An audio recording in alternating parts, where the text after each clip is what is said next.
Hey guys what's up, क्या हाल चाल। Welcome back in this revision video and आज का टॉपिक है valuation rules. Thank you so much for watching our last video that was on value of supply. अगर नहीं देखे तो फटाफट जाके देख लीजिएगा after doing completing this video. As you all know that ये जो रिवीजन सीरीज चल रहा है ये बहुत ही ज्यादा अमेजिंग है, ठीक है। ये बहुत ही ज्यादा अमेजिंग है। अगर आपका एक बार पढ़ा हुआ है गाइस, अगर एक बार आपका टॉपिक पहले से पढ़ा हुआ है, फिर ये वीडियो देख लीजिए, सारा टॉपिक रिवाइज हो जाएगा। जीएसटी में एक बहुत इंपॉर्टेंट अक्सर मैं बात सुनता हूं सारे स्टूडेंट से कि सर पढ़ा हुआ सब है बट याद नहीं रहता। याद क्यों नहीं होता? रिवीजन नहीं करते, रिवीजन नहीं करते, याद नहीं रहता, याद नहीं रहता, एग्जाम में उसको ठीक तरीके से प्रेजेंट नहीं कर पाते। तो सब चीज का जड़ ये रिवीजन है। If you revise the topic very nicely, if you know the topic very nicely, it is very very simple guys, you just need to go with the flow. Okay, so that is why I'm making this revision video on valuation rules. Last class में, last video में मैंने आपको बताया था value of supply section 15 sub section 1 sub section 2 sub section 3 मैंने बोला था valuation rules मैं नेक्स्ट वीडियो में कवर करूंगा। आज ये वीडियो पूरा देखना। अगर आपका वैल्यूएशन रूल्स पढ़ा हुआ नहीं है तो प्लीज ये वीडियो अभी बंद कर दो, आपके काम का नहीं है। Don't take me otherwise, but ये वीडियो आपके काम का नहीं है बिकॉज आप अगर पढ़े हुए नहीं है, आप फालतू का वीडियो डिसलाइक मारोगे, आपको समझ में आने वाला नहीं है। इसलिए मैं पहले ही एकदम एक्सपेक्टेशन सेट कर देता हूँ। कोई प्रॉब्लम नहीं है, कम स्टूडेंट्स देखेंगे बट जो देखेंगे इफेक्टिवली उनको समझ में आना चाहिए बिकॉज उनका पढ़ा हुआ है, ठीक है। तो वैल्यूएशन रूल स्टार्ट कर रहे हैं, ठीक है। पता नहीं कितना टाइम लगेगा, I will try my level best to complete the video in the minimum time so that you can get more and more topics. आपको और आगे आगे टॉपिक्स मिलेगा पढ़ने को। तो सर पूरा वीडियो देखिएगा, डू लाइक एंड शेयर, या do like and share with your friends so that उनको भी इस रिवीजन वीडियो का फायदा मिले। सर ये जो वीडियो है ये जीएसटी में कोई भी स्टूडेंट जो भी जीएसटी पढ़ रहा है ये देख सकता है, वैल्यूएशन रूल्स, ठीक है। चलो स्टार्ट करते हैं। सेक्शन 15 सबसेक्शन 4 एंड 15 सबसेक्शन 5 ये दो सबसेक्शन से कॉरेस्पॉन्डिंग रिलेटेड है valuation rules. 15 subsection 4 talks about that if transaction value under section 15(1) cannot be adopted, then valuation rules prescribed in rule number 27 of CGST rules will be applicable. Rule 27, 28, 29, 30, 31 ये सारे rules जो है वो applicable हो जाएंगे अगर transaction value adopt नहीं हो सकता। transaction value कब adopt नहीं हो सकता? जब supply है रिलेटेड पर्सन के बीच में, तब ट्रांजैक्शन वैल्यू अडॉप्ट नहीं हो सकता, तब आपको रूल फॉलो करना पड़ेगा। या फिर price is not the only consideration, then also transaction value cannot be applicable, you have to follow valuation rules. Clear है? तो 15 subsection 4 will draw reference to rule number 27, to rule number 28, 29, 30 and 31। फिर अपने पढ़ेंगे section 15 subsection 5, the last part of this chapter, valuation rules. 15 subsection 5 basically provides that for specified class of services, for notified class of services which is done in rule number 32 of CGST rules, उसका specified जो valuation है वो specified technique से निकलेगा जो rule number 32 में बताया गया है। तो सर एग्जामिनेशन में डायरेक्ट क्वेश्चन आता है रूल नंबर 32 से as well as rule number 27 से रूल नंबर 31 के बीच में, where transaction value can not be adopted. तो चलिए without wasting any time let's start rule number 27। What is rule number 27? The value of supply where price is not the only consideration, मतलब consideration is not wholly in money. अगर consideration is not wholly in money then rule number 27 will be applicable and rule number 27 will say that you have to calculate the value as per the following rules. Number 1 you have to check open market value. आपको क्या check करना है? Open market value check करना है। क्या check करना है? Open market value check करना है, याद रखिएगा। फिर जब आप ओपन मार्केट वैल्यू चेक कर लेंगे, अगर ओपन मार्केट वैल्यू अवेलेबल नहीं है या open market value of supply is not known, then you have to check the value of the money consideration plus money equivalent to the non monetary consideration. वो printer वाला example कि अगर आपको आप laptop supply कर रहे हो और एक्सचेंज में आपको मनी कंसिडरेशन मिल रहा है plus you are getting a printer, then what will be the value of supply? अगर आपको open market value of the laptop नहीं पता, देन जो मनी कंसिडरेशन है प्लस प्रिंटर, जो प्रिंटर आपको दिया जा रहा है, बार्टर ऑफ प्रिंटर दिया जा रहा है, उस प्रिंटर का आपको वैल्यू निकालना पड़ेगा। तो टोटल करने से आपको पता चल जाएगा टोटल कंसिडरेशन। तो this will only be applicable when open market value is not known. तो अगर ओपन मार्केट वैल्यू नहीं पता तो value in consideration money plus money equivalent of the non monetary consideration वो आपको पता होगा। तो if this is also not known then value of supply of like kind and quality, value of supply of goods and services like kind and quality, जो similar goods है, जो character wise resemble करते हैं, character wise resemble करते हैं, characteristic same हो, quality same हो, quantity same हो, फंक्शनैलिटी सेम हो, रेप्यूटेशन सेम हो, वैसे गुड्स का आपको वैल्यू निकालना पड़ेगा और सिमिलर गुड्स का वैल्यू जो होगा वो क्लॉज नंबर सी में थर्ड ऑप्शन में वैल्यू सप्लाई माना जाएगा। लेकिन अगर ये भी नहीं पता then you have to follow rule number 30 which provides 110% of the cost of the production or the cost of the services will be considered to be the value of supply as per rule 30। and अगर rule 30 भी नहीं पता तो best judgment method inconsistent with the principles laid down in section 15 and valuation rules, you have to calculate the best value as per best judgment method as per rule number 31। तो ये था हमारा rule 28। Rule 28 पूरा खत्म हुआ, where price is not the only consideration, where consideration is not wholly in money. Next आता है rule number 28। Rule number 28 कब लगता है? When the supply is made between related persons और distinct persons other than through agent. अगर distinct persons के बीच में सप्लाई हो रहा है, रिलेटेड पर्संस के बीच में सप्लाई हो रहा है, तो रूल नंबर 28 बोलेगा, क्या बोलेगा रूल नंबर 28? अच्छा याद आ रहा है, शेड्यूल 1 में without any consideration deem to be supply में पैरा नंबर 2 में आपको पढ़ाया गया था ये भी सप्लाई है।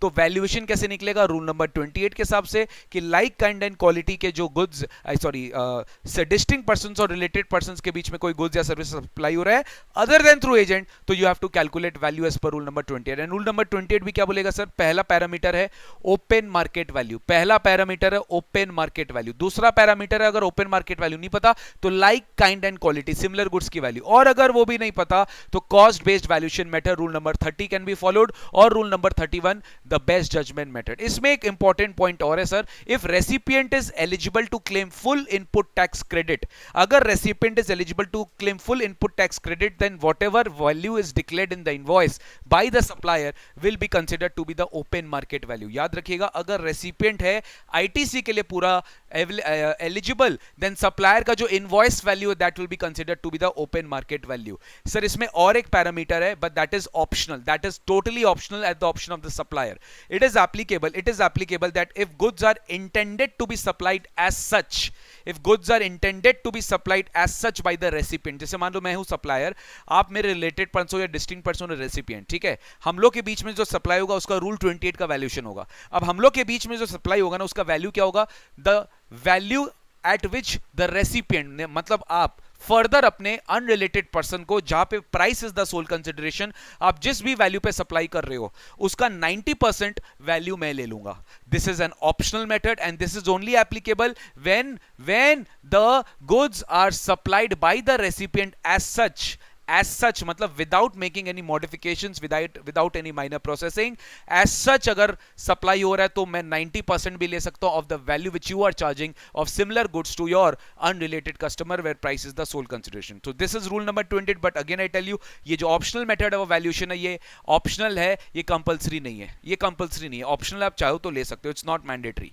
Then rule number 29 आता है supply of goods, I repeat supply of goods between principal to agent. ये खाली गुड्स के लिए एप्लीकेबल, अगर आपको याद होगा पैरा 3 में और शेड्यूल 1 में अपने पढ़े थे कि जहां सप्लाई हो रहा है of goods by principal to agent और agent to principal, it is deemed to be supply even without any consideration, तो उसी का वैल्यूएशन रूल नंबर 29 प्रिस्क्राइब्ड है, जो एक ही बात बोलता है सर या तो आप ओपन मार्केट वैल्यू लीजिए, और यहां पर और है, और मतलब यू कैन, देखिए बाकी रूल 27 28 में सबसे पहला प्रायोरिटी ओपन मार्केट वैल्यू को मिलता था, लेकिन रूल नंबर 29 में either you can take open market value, और जो रूल 28 का ऑप्शनल मेथड आपको पढ़ाया गया था, क्या पढ़ाया गया था रूल 28 का ऑप्शनल मेथड? कि as such the recipient is supplying to his unrelated customer where price is the sole consideration similar value goods, उसका 90% वैल्यू हम ले सकते हैं। मतलब सर सिंपली लैंग्वेज में, if I put in a simple language, supplier is supplying to, principal is supplying to his agent, agent अगर supply करता है अनरिलेटेड कस्टमर को where price is the sole consideration 100 rupees में, तो principal will invoice the same goods to the principal will invoice the same goods to his agent at 90 rupees, 90% value लिया जा सकता है। लेकिन अगर ये भी आपको नहीं मिल रहा है, अवेलेबल नहीं है, तो रूल 30 अप्लाई करिए, 110% ऑफ कॉस्ट प्रोडक्शन और best judgment method under rule number 31। Sir it's a revision, I told you, अगर आपको पहले से पता है सारा रूल्स तो ही आपको ये काम आएगा, वरना काम नहीं आएगा। It's very simple. Rule number 31, तो रूल 30 अपने पढ़ चुके। अच्छा rule 30 very important, rule 27 28 29 30 has to be sequentially followed. Rule 27 28 29 30 and 31 has to be sequentially followed. ऐसा नहीं हो सकता कि आप रूल 30 पहले लगाएंगे, रूल 31 बाद में लगाएंगे, आई मीन रूल 30 बाद में लगाएंगे, रूल 31 पहले लगाएंगे. It is only possible in case of supply of services. ये खाली सर्विस प्रोवाइडर्स को अलाउड है कि रूल 30 बाईपास करके रूल 31 में आ जाए, बेस्ट जजमेंट मेथड लगाए और उसके बाद रूल 30 लगाए. It is only possible for service providers but not for good suppliers. For good suppliers 27, 28, 29 के बाद 30 ही अप्लाई करना पड़ेगा और उसके बाद वो 31. मतलब they have to follow the rule sequentially, but it is not in case of service providers. Service providers can bypass rule 30 and they can follow rule 31 straight away. ठीक है सर. नेक्स्ट है रूल नंबर 31 है which talks about value of supply in case of lottery, betting, gambling, horse racing. Very very important इसमें change आया है कि sir जब lottery supply हो रहा है तो अपने deem to be inclusive of tax मानेंगे और बैक कैलकुलेट करके वैल्यू निकालेंगे. यानी 100/128 of the value which is the face value of the ticket और the price which is notified in the official gazette by the state organizing the lottery whichever is higher. जो भी suppose 500 का face value है but 600 का notified price है तो 600/128 into 100 is the पर ticket का वैल्यू ऑफ सप्लाई. ये वैल्यू ऑफ सप्लाई होगा, उस पर आप जीएसटी लगाएंगे. अगर एक्शनेबल क्लेम है in the form of chance to win the bet, gambling और horse racing in a race club, then 100% of the value of the bet which is paid to the totalizator who is organizing the race, he will be जो 100% of the value of the bet है वो अपने value of supply मानेंगे. Sir एक बार पढ़ लीजिए, पूरा रिवाइज करवा रहा हूं, एक बार में पूरा याद आ जाएगा, एग्जाम में आएगा स्ट्रेट अवे यहां से. ठीक है सर. नेक्स्ट है रूल नंबर 32. तो 15 सबसेक्शन 4 का रूल 27, 28, 29, 30, 31 एंड 31 कैपिटल हमने पढ़ लिया. अब अपने पढ़ने जा रहे rule number 32 which talks about notified supplies का वैल्यूएशन कैसे निकालना है. तो सर इसमें टोटल छह तरह के नोटिफाइड सप्लाईज है. पहला money exchanging services, that is rule 32 sub rule 2. इसके दो क्लॉज है, clause A clause B. Then air travel tickets, air travel agent की services rule 32 sub rule 3. Then life insurance business rule 32 sub rule 4. Then margin scheme rule 32 sub rule 5. Then redeemable vouchers की value rule 32 sub rule 6. And notified services providers between distinct person जिनका value supply नील होगा वो होगा rule 32 sub rule 7. तो चलिए start करते हैं. सबसे पहले money exchanging services. Money exchanging services में there are two methods, rule 32 sub rule 2A, rule 32 sub rule 2B. You just have to learn, there is nothing to understand. Rule 32 sub rule 2A में again there are two types of cases depending upon whether RBI reference rate of the currency is available और not. सबसे पहले rule 32 sub rule 2A में you have to understand कि मुझे ये निकालना है कि क्रॉस करेंसी का केस है कि one of the currency is INR. If the currency to currency which is exchanged, one of the currency is INR और one of the currency is not INR, मतलब दोनों क्रॉस करेंसी, मतलब रूपी to dollar, dollar to रूपी, रूपी two pound, pound to rupee. तो rupee is one of the currency. एक में क्या हो रहा है, pound to dollar, dollar to euro, foreign currencies में ही मनी एक्सचेंजिंग हो रहा है. तो when I'm talking about one of the currencies rupee, then you have to check whether RBI reference rate of that currency is available or not. If RBI reference rate will be given in the sum, then difference between the RBI reference rate and the actual rate, difference between the RBI reference rate and the actual transaction rate into number of foreign currency units exchanged will be the value of supply. But if RBI reference rate is not available, then the total currency value का equivalent rupee value, मतलब foreign currency जो exchange किया, आपने कितना रुपया में exchange किया है उसका 1% will be deemed to be the value of supply only if RBI reference rate is not available. Now इसका एक method 2, इसका और एक case 2 है when cross currency is there, when one of the currency is not INR, then in that case what you have to do, अगर dollar to euro में आप convert कर रहे हो, इसका एक्सचेंज वैल्यू निकालना है, तो आप डॉलर का इक्विवेलेंट INR निकालेंगे और यूरो का इक्विवेलेंट INR निकालेंगे. इन दोनों का जो इक्विवेलेंट INR है, by applying rate of individual foreign currencies, by applying rupee rate of individual foreign currency, then in that case जो भी लोअर आएगा उसका लोअर का 1% will be calculated to be the value of supply. So this is method number 1, rule 32 सब rule 2A. आपके exam में straight away से सवाल आता है कि rule 32 सब rule 2A के हिसाब से आप इसका आंसर निकालिए. नेक्स्ट है rule 32 सब rule 2B. It's purely a case of slab system. Exchange value up to 1 lakh होगा तो मिनिमम रुपीज 250 और 1% of that 1 lakh rupees. The exchange values up to 1 lakh, तो अप टू 1 लाख पे 1% और 250 rupees whichever is higher. Minimum 250 होगा और 1% तक जा सकता है. अगर 1 लाख का 1% हुआ तो आपको पता है कितना होने वाला है, आपको पता है कितना होगा, इट्स 1000 रुपीज, तो मैक्सिमम 1000 होगा. नेक्स्ट स्लैब है 1 लाख से ज्यादा बट 10 लाख तक, मतलब एक्सेस इज 9 लाख. तो एक्सेस 9 लाख पे आपको क्या करना है, एक्सेस 9 लाख पे आपको क्या करना है सर, अप टू 1 लाख तो 1000 है, उसके अबव जो 9 लाख है उसके ऊपर 0.5%, तो 9 लाख का 0.5% गिव्स यू 4500 रुपीज. तो 4500 plus 1000, the next slab is 5500. Again the third slab above 10 lakh, तो up to 10 lakhs you're already getting 5500, and above 10 lakhs the excess exchange value will be applied at the rate of 0.1% subject to total value of 60,000. 60,000 से ज्यादा आपका value supply नहीं हो सकता rule 32 sub rule 2 clause B में। याद रखेंगे sir, बिल्कुल याद रखेंगे। Once you have adopted for any of the method you can not change in the same year, you can only change in the next year. Next year में आप इसे change कर सकते हो। Next is rule 32 sub rule 3 which talks about air travel agent. जब air travel agent का service दिया जाता है तो रूल 32 सब रूल 3 बोलता है अगर डोमेस्टिक बुकिंग हो रही है तो 5% of the basic fare will be considered to be the value of supply. जब इंटरनेशनल बुकिंग हो रही है तो 10% of the basic fare will be considered to be the value of supply. तो बेसिक फेयर का 5% क्या हुआ? बेसिक फेयर मतलब क्या हुआ? Basic fare is normally that fare on which commission is paid by the airline, on which is commission is paid by the airline to the air travel agent. तो वो basic fare में taxes, passenger service fee, other charges नहीं आता। वो purely जिस commission, जिस basis पे commission मिलता है, जिस वैल्यू पे कमीशन मिलता है एयर ट्रैवल एजेंट को बाय द एयरलाइन, उसी वैल्यू पे वैल्यू ऑफ सप्लाई 5% या 10% कैलकुलेट किया जाएगा। ठीक है, एग्जाम में स्ट्रेट अवे आ जाता है। Rule 32 sub rule 4 very important, it is talking about life insurance business. When it comes to life insurance business, premium is charge by the insurance company, GST will be applicable, but again rule 32 sub rule 4 in case of life insurance business asks us to calculate value of supply in different manner. There are 4 kinds of cases. Number 1, worst policy is basically where risk coverage as well as investment coverage, मतलब risk cover तो है ही, investment का भी coverage है। मतलब your premium का कुछ part, the premium which you पे टू द कंपनी, कुछ part will be invested, that amount of investment will be intimated to the policy holder. If that is the case, then net premium chargeable will be calculated as the value of supply. matlab if premium is if part of the premium is allocated for the investments and that is intimated to the policy holder, the value, then the net premium, matlab gross premium minus the amount which is intimated to the policy holder will be the net value on which GST will be calculated. But if it is a single premium annuity policy, if it's a single premium annuity policy, then 10% of the single premium charge from the policy holder, then it will be the value of supply.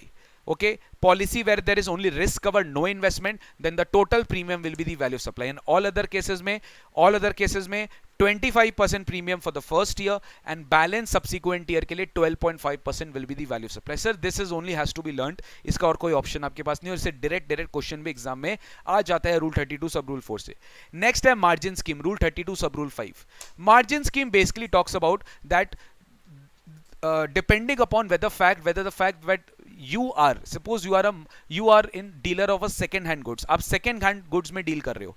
Now if on purchase of that second hand goods if you have taken the credit, then margin scheme is not applicable. If on purchase of second hand goods if you have taken the credit, then margin scheme is not applicable. Then you just, if you purchase goods at rupees 1 lakh, you sold at rupees 1 lakh 50, 1 lakh 50 पे you calculate GST, 1 lakh पे you took ITC, normally जैसे होता है वैसे सम हो जाएगा। But margin scheme कब applicable होगा? When on purchase of second hand goods I have not taken the ITC.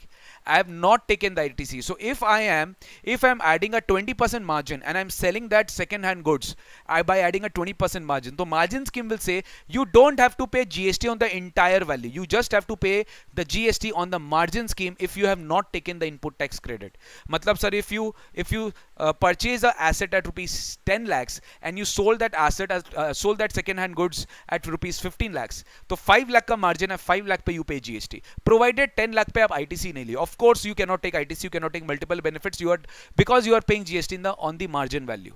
Now but what if margin is negative? You purchased at 10 lakhs but you sold at 6 lakhs, it's a loss, then no GST will be payable, because negative value पे GST calculate नहीं हो सकता, negative value पे GST calculate नहीं हो सकता। So did you understand margin scheme कब applicable होता है? When input tax credit is not availed on the purchase of second hand goods. Now in this case one more example is there, say for example a bank, ठीक है, bank ने एक asset खरीद के एक customer को दिया और that's a loan basically which is given to that customer. Now that customer failed to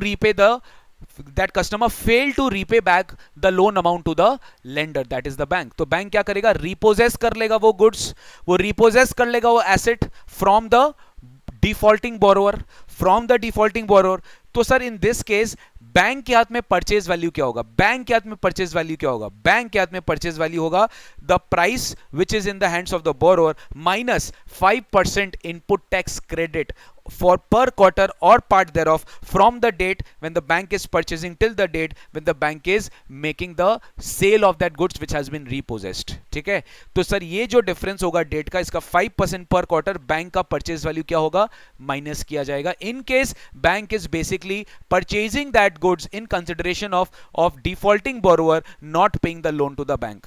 ठीक है, तो ये प्रोविजन याद रखिएगा. रूल 32 सब रूल 5 का एक स्पेसिफिक प्रोविजन है. परचेज वैल्यू में से माइनस करना पड़ेगा 5% पर क्वार्टर और पार्ट देयर ऑफ जिस दिन परचेज हुआ till the date of the disposal by the person who is making such repossession basis basically the bank. Rule 32 sub rule 6 basically talks about redeemable vouchers. ये आपने time of supply में भी पढ़े थे कि जो रिडीमेबल वाउचर्स होते हैं, the money value of the goods which can be redeemed against such vouchers और टोकन्स और coupons will be considered to be the value of the supply. This is rule 32 sub rule 6. Guys, next comes pure agent का concept, rule number 33. Very simple and very practical in today's life. Pure agent का concept. Normally what happens, I'll take an example of a custom agent, I'll take an example of a custom house agent, I'll take an example of a company secretary, chartered accountant या cost account जितने भी professionals हैं जो अपने client को service देते हैं. So they give two kind of services.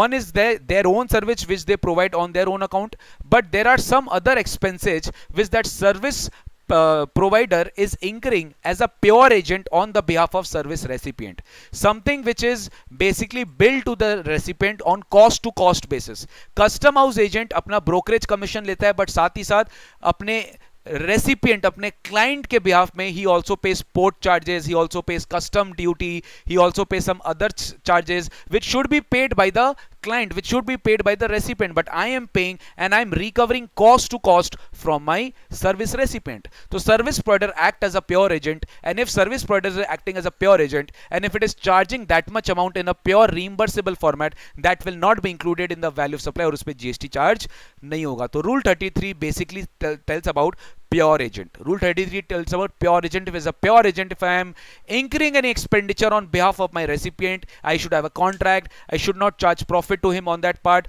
I should not be procuring the title to the goods which is basically exclusively held by him. I am just making a payment on his behalf, and I am post that I am taking as a reimbursement from my client. As a service provider, I am taking reimbursement from the service recipient, then GST will not be included. I mean value of supply में ये include नहीं होगा. I hope you understood. Value of supply में charges include नहीं होगा. तो this was rule number 33 guys.